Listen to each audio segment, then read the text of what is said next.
Welcome to another episode of Behind the Business presented by Gore Mutual. I'm your host, Ian McLean, President and CEO of the Greater Kitchener-Waterloo Chamber of Commerce. This podcast is recorded on the traditional territory of the Neutral, Anishinaabe, and Haudenosaunee peoples. Each week I sit down for candid conversations where we go beyond the boardroom and behind the business to uncover the real stories of Waterloo Region's business community.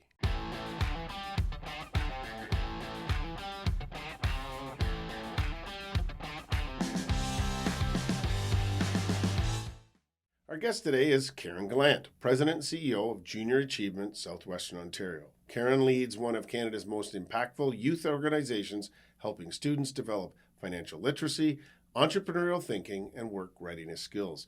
Under her leadership, JA has expanded across the region, adapted to digital delivery, and continues to empower young people to take ownership of their futures. We'll talk about the importance of financial literacy, inspiring the next generation of innovators, and how businesses can play a hands-on role in developing future talent. Join me as we go behind the business with Karen Gallant. Well, we're excited to have you here, Karen. Thank you for taking time out of your busy schedule. Well, thanks very much for inviting me to join you. So, as we always do, I want to start with your story for those that don't know you. We've known each other for a long time. I won't say how long because that would date both of us, but it's spanned your time at Communitech and in business and what you're doing now. So, give a flavor of your career roles that's led you to your current role with Junior Achievement Southwestern Ontario. Yeah, so it has been a long time that we've known each other, and I'm very fortunate. Early in my career, I learned that I wanted to work for an organization that gave back to community in some way. And I started at a post-secondary institution, was there for quite a long time, joined Communitech, like you said, and then the opportunity came up to lead JA Waterloo Region, and it just seemed like a great culmination of my education background, which was business and human resources, and all of my experiences, both through the university and then at Communitech. So it just was a great culmination for me, and been enjoying this role for now almost 11 years. No, that's now you're making us both feel old. What is it about the Junior Achievement mission? Like, is it and maybe describe what Junior Achievement does, or we'll come to that. But what is it about the mission that Junior Achievement has that resonated or got you excited about the role? So JA's mission is really to inspire and prepare young people for success. And if listeners don't know what that is, it really is talking about how can young people be successful in their future, no matter what that holds. And we all know that people have different paths, people will take different routes, but everybody needs certain skills for success. And when I first got introduced to JA, my kids were sort of in that grade 7, grade 8 teenage year where they're starting to figure things out and still struggling to figure things out. And as a parent, what you want to help them learn, things that will help them be successful in their lives. So yes, career exploration, understanding what they want to do in their future and how to get there. But then also some of those other skills that are so important, financial literacy, thinking about owning their own business perhaps, contributing back to society and just being a really great community citizen and leader in that way, no matter what that looks like, because people pursue different paths. I'm always, and I think we had maybe at the Entrepreneur Hall of Fame, and we had a couple of your past graduates, and the things that some of these young people who are now in business are doing is amazing. But I even when they're doing the training and trying to develop their own in groups or individual or small groups, starting a business, they learn a lot about business planning and the hurdles that you're going to face. I mean, JA has had an impact on young people, not just here in Waterloo Region, but wherever JA has programs. Talk about the impact on those some of the successes where you've seen. You've got champions now in JA that came through the program itself. Yeah. We have so many people. I talk to different people and they're like, oh, I did JA when I was in school, right? And we find these alumni everywhere and they are down different career paths all the time. But I'm going to give you an example, Ian, of one of our student teams that went through our company program last year. It's our high school entrepreneurship program. It's done after school, 18 weeks under the guidance of volunteer mentors. And what happens is these teams of students, they have to actually start operate and liquidate a small business over the course of those 18 weeks. So this team of students who'd never participated in JA before, they came up with this idea. And they started down a path with this idea and how they were going to, sell it, market it, all those things. And they started to realize that what they had originally come up with was not going to get them to the success that they were looking for. So they had to pivot and they had to rethink their entire product that they were going to sell, their whole business plan. They ended up winning our Company of the Year competition at JA Southwestern Ontario. And then they went on to the national competition where they were named Social Enterprise of the Year. So like the skills that these kids learn, these young people learn through the JA programs are so transferable, no matter what the future holds for them. But certainly if they're thinking about starting their own business, they get that risk-free opportunity or environment that they can learn. They can figure out what they need to do to be successful in the future. If And doesn't that sound like my members that are starting businesses and discovering that what they first thought wasn't where they go and pivot, adapt, or end entirely and go in a different direction? And that's very much what you would have seen in Communitech too, with startups and entrepreneurs saying, well, we tried that, something different. And it is a skill with as fast-paced change, not only in business, but just in the world in general. Listen, Global Entrepreneurship Week is taking place the 17th to the 23rd. One of the reasons we want to have you in here. How do you see junior achievement inspiring the next generation of innovators and business builders? And what are the initiatives as part of Global Entrepreneurship Week that you're excited about this year? Yeah, so company program is a great example of what JA does to help, inspire that next generation of innovators and business builders, business leaders. But one of the things that I'm really excited about this year is an adaptation of our company program that fits better within the high school environment. So in class, where there's much less time for teachers to be able to run our full company program, we're adapting that. It's called Pitch Your Vision. So it basically is, what's the ideation, and then you move up to a pitch competition. And we're also doing that for elementary school students.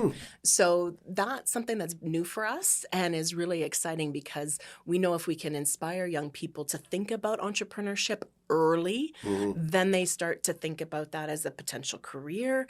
They start to build their education, their volunteer work, their other work experience to support that as an end goal. So we're really excited about that new offering. And in changing world, we know all the trade, tariffs, and all the other things. One of the things we know is we're going to have more businesses doing different things. Jobs to the future are changing. And so being able to kind of get that, instill that, trying that entrepreneurial venture is going to be important with every passing day. And during Global Entrepreneurship Week, which ties into that to what you just talked about, there's a big focus on resilience and learning from failure, and you touched on that already with the example, but. What are some of the lessons in general? So that group actually had to deal with it. They had, we're going to fail if we do this. So they pivoted. But how do you pass along to students about the realities of entrepreneurship, the risks, the challenges, the rewards, the how to do it when you're pitching that at the outset? Because failure is a big part of business success. We all kind of go, well, boy, that didn't work. But you don't then just throw up your hands and say, I guess I'm not going to do it. How do you learn from it? How do you adapt, pivot, all those sorts of things? So how does Global Entrepreneurship Week provide that those lessons of resilience and learning from failure are instilled in these kids? Yeah, I think one of the biggest ways that we're able to do that is by having volunteers engaged in our programming, whether that's in school, whether that's after school, and they share their stories and their experience with young people, and they let them know that it's okay to fail. I think society has and young people in particular, have such high standards, and they are so afraid of making mistakes, and that's going to be the end of the world, be the end of their career, be really prohibit them from doing what they want to do. And it's not. They're the biggest lessons that we can learn as long as we take some time to reflect on that and figure out what went wrong and what are we going to do differently next time. So our volunteers are a huge part of helping young people develop that skill of resilience and reflection and learning that failure is okay. So I want to talk about the partnerships because part of JA, I mean, you're much like a chamber. You're a big program with very small staff. You do it a lot with, and I wouldn't say baling wire and duct tape, but you do it with On a minimal shoestring. on a shoestring. But you do a lot of it is with volunteers and volunteer mentors. The education system plays a role in this. How do you collaborate with business and educators and volunteers to bring that JA mission to life? And I guess part of that question is how, if someone's watching this saying, hey, that sounds like an interesting program, how do I get involved? How do you engage and get people support that vision that the JA ethos has? How do you help them get involved? Mm-hmm. I mean, businesses, educators, and volunteers, they are absolutely, 2/3 of our three-pronged stool for success. And we're very fortunate to have great corporate partners, our education partners, and then volunteers in the community as well. So we work with our education partners. Of course, they're the ones who invite us to come into classrooms. Our materials are aligned with the curriculum so that teachers can know when they bring a JA program into the classroom, they are still achieving the learning objectives and outcomes that they are supposed to be achieving through the ministry guidelines. So that's the first thing. We really work with the educators to tailor what we offer to meet their needs and ensure what we're delivering is of value to the teachers and the students. And then businesses provide partnerships in a couple of different ways. We're always looking to add new corporate partners to our suite and our portfolio. They can provide volunteers for us, which is a really important way that we partner with them. And then they can also provide funding support for us. We are a registered charity. We don't receive any government funding. And so partnerships with businesses help us to achieve our mission in the two different ways. The volunteer engagement, which is also really great for them because, they can help their young people develop, their young employees get up in front of a class of students, they practice their presentation skills, all of that kind of thing. But it also helps them become an employer of choice, right? Their own employer brand as people are looking for jobs and so on. And build a pipeline of potential new talent. employees. Exactly. The Behind the Business podcast is made possible through the support of our title sponsor, Gore Mutual. Proudly Canadian, Gore Mutual has stayed true to one purpose for more than 185 years, insurance that does good. It's the reason they exist. They believe that when we focus on being good, doing good, and spreading good, we all thrive together. We're grateful for their continued commitment to our local communities and the positive impact they make every day. For more information, visit goremutual.ca.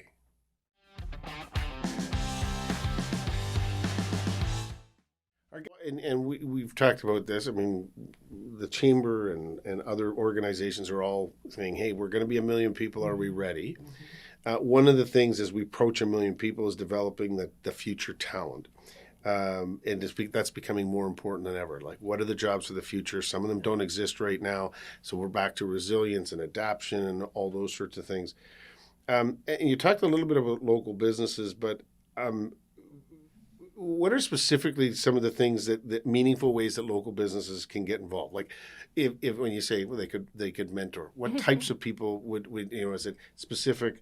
Is it the CEO, or do you need some people in finance or in marketing? Because everyone say, well, I don't want to get in front of a class, but you know what? One of my staff would be really great at doing that, and so. How do you nurture that business relationship and get the skills that you need? Because you need a lot of different parts to do, because the program is very involved. Like it covers everything from finance, HR, sales, brand, marketing. The whole everyone in your program are learning bits or parts of all of those things.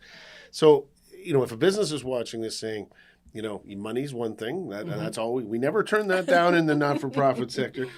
But, how do you determine, or should a business be looking and saying, hey, I want to get involved, you're going to find a way to get them involved? Yeah, absolutely.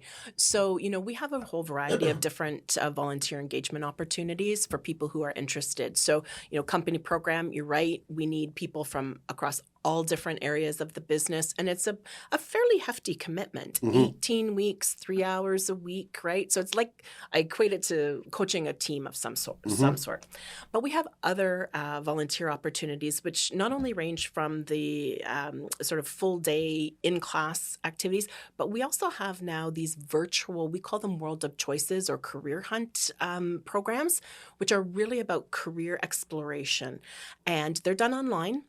It's about 20 minutes, and we need people from all different roles, all different industries to come and just basically share what their work experience is like, what their job is like, how did they get there, what's a day like in the life of the CEO of the chamber or the life of someone who is, in a caregiving profession. All across the spectrum of industries, we're looking for individuals to get involved in that, and love to talk to people who think that might be a great place for them to start. They can give that 20 mininto half an hour or so, and just give it a test run. Well, you can sign me up for that. All right. I would love it. And I used to do go into career classes that my brother taught when he was teaching. Yep. And I would go in once or twice a year to his career class and do very much that. That's a great way to for people to kind of say, how did you end up as a president and CEO when you were a beer salesman and then you were a city, seeing how things evolve. So sign me up, and anyone that's watching, we'll get you the information on how you can get involved too. Waterloo region, you've stayed here, you've worked here in a variety of roles, is a special place. We're very lucky to live here. We've got entrepreneurship in a variety of sectors, and that barn building and that community that supports one another.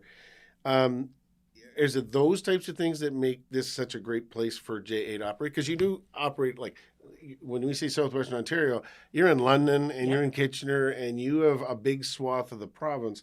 Is there something special about Waterloo region that really makes this a successful part of the programming that JA does? Absolutely. And I think you hit the nail on the head with a couple of your comments there, that barn building, that sense of community and giving back, and just how people are willing to sit down and have a coffee with someone and just say, here's my experience, here's my advice if you're, experiencing a challenge or what have you. And I think that's different than many of the communities that we operate in. We have a lot of support, and JA here in Waterloo region has operated for more than 50 years. Long-standing history of engagement with, all of the big businesses that used to be here, Seagram, ComDev, ATS. And then, that really helped to give us a strong foothold in Waterloo region, so we're able to continue to be here, to operate here, and build here. So we still deliver about a third of our programs here in Waterloo region. Okay, I want to pivot just a little bit. I mean, part of what Jay does, financial literacy is one of those important things, and it doesn't get taught enough in classes. And I think it just should be more prevalent for young people. So financial literacy of understanding your costs, what your income is, how changing jobs, big purchases, all of those sorts of things. And then we also have students that are getting educated, and as they get older and get through high school, student debt. Like all of these things are important as you plot out both your career and your sort of living your life. What trends are you seeing with young people in terms of how they manage money today? And is JA helping, in the programming you're doing, adapting to develop programs or change programs to meet those evolving needs in that financial literacy area? Absolutely. So, date myself again. When I was growing up, and probably the same as you, when I wanted to buy something, I had to take out a wallet and I would have to pull out the cash. We all know that that's not the case now, right? So much of money management is done online using digital tools. And so things like banking apps and online banking and digital wallets, like they never existed when I was growing up. And so we see a huge change in that with young people. And I think in some ways that makes it a lot harder for them to get the concepts of money management and budgeting, because they just need to, tap something and it gets paid for. So JA is continually evolving our programs to meet the changing needs of students, and so things that we're doing now would include a lot more of the online digital programs. We call them quick inspirations, and they're very short interactive modules that are done online, as I mentioned, that are focused on specific topic areas. So we have one in elementary, like for the elementary grades, that's curious about currency. It's a couple of modules, videos that either teachers can show in their classrooms or students can do on their own under the guidance of a caring parent or guardian. Yep. We do things like we have a Keep Your Balance app, which is actually a budget balancing tool that you can input different things. If you want to go live out in PEI when you're older, you can put in some information about that, learn what it would cost to live in PEI or go to school in PEI. We have a program online again about post-secondary and planning for post-secondary. Cost your and what you need expenses, to do. Exactly. Yeah. So really short, very focused online programs that students can do when they need them, basically.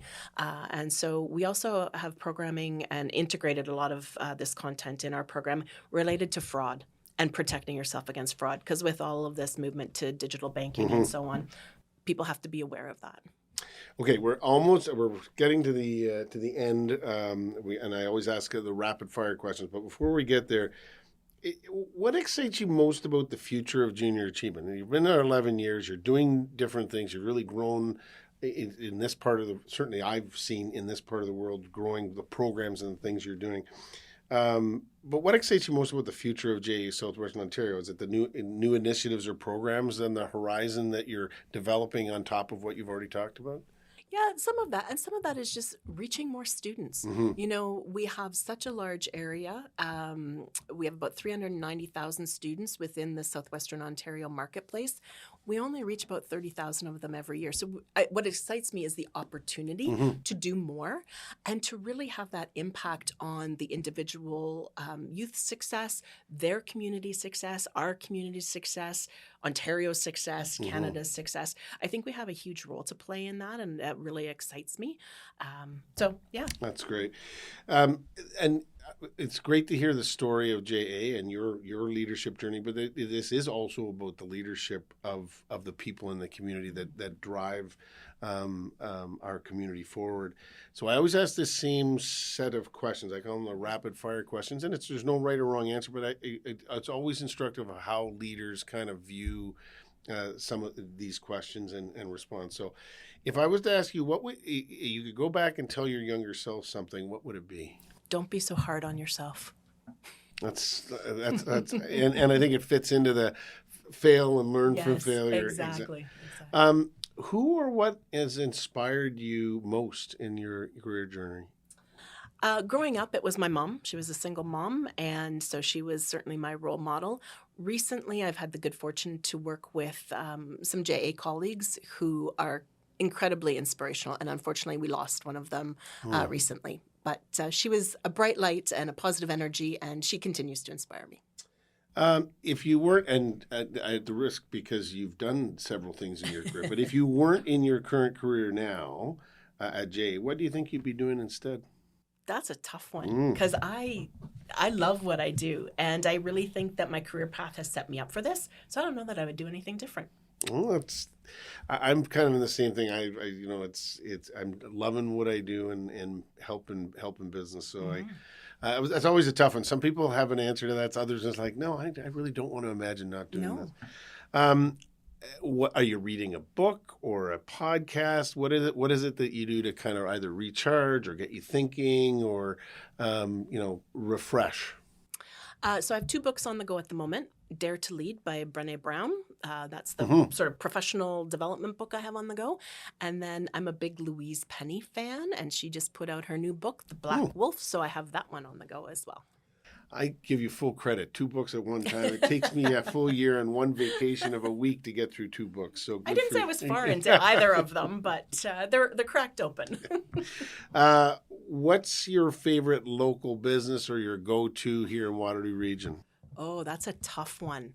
There's so many great businesses. You can Yeah. really put me on the spot Yeah. there. I would have to say right now, I'm loving Vincenzo's. Yeah. And it's like a consistent place that my husband and I go. And yeah, I'd say Vincenzo's. It is a great spot in Uptown Waterloo.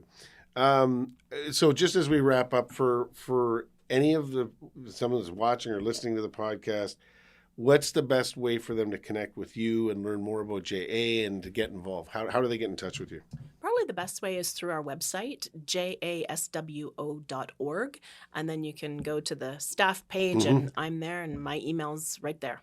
Listen, thanks so much for spending time with us, and we're glad to as we go into Global Entrepreneurship Week to have you on and continue the great work that you're doing. And it's great to have community leaders that make a difference in our community, and appreciate you. As I always say to people that come on, time is probably our most valuable commodity. So thank you for spending some time with us. Well, thanks. It's been great. Really appreciate it. Thank you for joining us for another episode of Behind the Business, proudly presented by Gore Mutual, insurance that does good. New episodes drop every Thursday, so be sure to tune in next week. You can also visit greaterkwchamber.com to catch up on past episodes anytime. We'll see you next time as we continue to go Behind the Business.